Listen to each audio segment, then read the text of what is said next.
This is how I make 12 to 15 grand a month by myself during the summer season.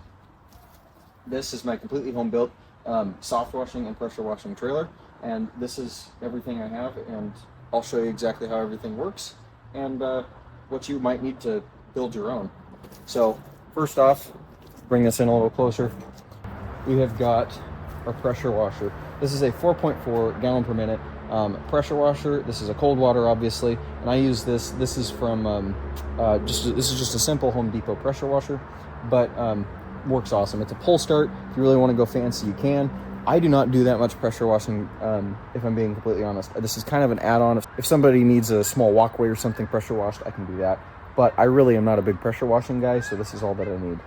And essentially, all I've got, so this is our soft wash hose. This is our water tank. This is to fill our water tank. These are extra bleach, so our sodium hypochlorite. This is the stuff that it comes in from my local distributor. So I like to have that with me, because then I can, if I run out, because I'm only running a 30-gallon bleach tank. So that's our bleach. And then if I run out on a job, I can just pour that stuff into there. This is our surfactant. Here's our pressure washing hose. And then here is our actual soft washing setup. And keep in mind, this is also, it's a 10-foot trailer, 10 foot by 5 foot. So it really doesn't need that. You really don't need a huge trailer.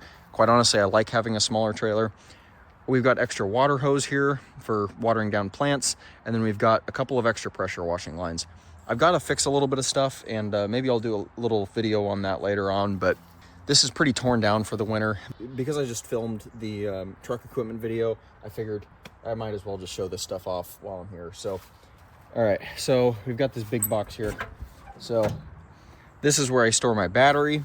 I actually have run a little switch, so this connects to my battery. This is how I turn on my pump, so that I'm not having to do it any jankier, or if I'm not having to plug this in constantly.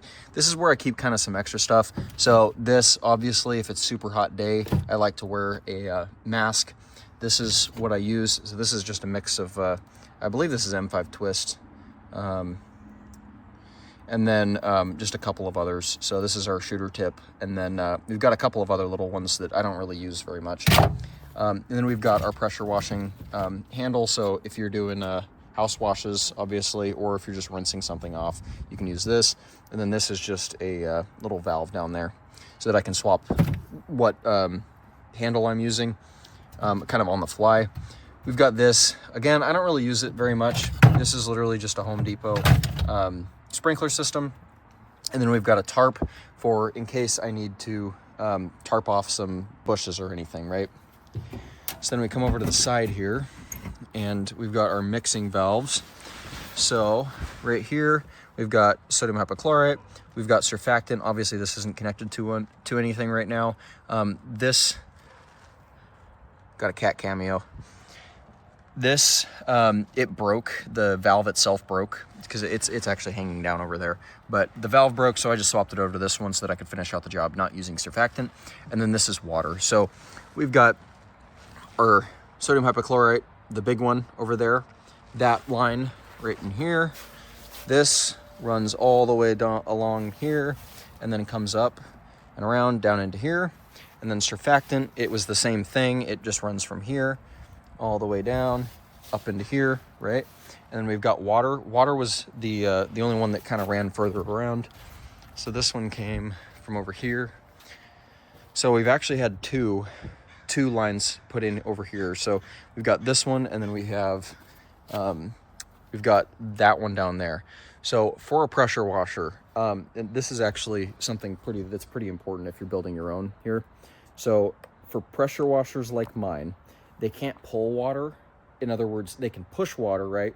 High volume, high pressure out of it, but it doesn't like to pull water very much. So you don't want to mount your pressure washer higher than the water, in other words, because then it makes it have to pull it uphill, right? So anyways, mount it from the bottom, and then that runs around the outside and then runs into my pressure washer. This one goes all the way around down here and then comes up into our mixing valves. And then down here, this runs into our pump, and then this line runs all the way down into our pressure or soft washing hose. That's it. So that's the entire setup. Works really well. And everything is super accessible. The reason that I knew about the pressure washer not being able to be mounted above your water tank was because I'll try and find a photo for you to put up. But I had a 2500 setup where we had the pressure washer mounted up here on the bed rail, and then we had our tanks down in the bed, and it would not want to pull water, so we had no pressure coming out of the pressure washer. So kind of a problem. So anyways, I could have run a 5.5 gallon pump up to that, but then I've got to run more batteries, and it just wasn't worth it. So I ended up going to this setup, and it's worked really well. It was a $1,000 trailer. I think that, so I found these hose reels on Marketplace, this one, and then this one I bought new here. All of the hose, obviously, I bought new. I think that all in all, for the hose reels and everything, it costed me about $1,000. I think it was, I got the hose reels for like $100 each from a guy who didn't need them. He ran another one of these businesses. And then obviously bought the hoses new. And then the tanks were kind of expensive. I think that this one was like $200 or $250. That one I think was in the $100 or $150 range. This one didn't cost that much. I think that one was actually like $40, my surfactant tank. And then our pressure washer was about, I think, $1,100 or $1,200. But that was kind of that little box there. You can find on Amazon for about probably $20 or $50. I don't even remember what I got for that. And then of course the trailer itself, I found that for $1,000 from a guy on Marketplace. So anyways, that's kind of that. If you have any questions, let me know. I'd be happy to answer them, and hopefully get you going and making money. Because I mean, I'm a dude in a truck. I showed you in the last video, the equipment video, that it's to make 12 or 15 grand a month, and literally just all I do is work out of a truck all day. It's pretty relaxed. And you know, I literally actual days on the job, I work 4 days. So I work Monday, Tuesday, Thursday, Friday, and then Wednesday I save for going out and doing estimates for the big jobs like roof cleanings. So it's pretty damn casual. And so if you don't mind cleaning some gutters or getting up on roofs, then you can really, you can do pretty well for yourself. So anyways, let me know if you have any questions. I'll be reading the comments, and I'll hopefully see you in the next one. Thanks for watching.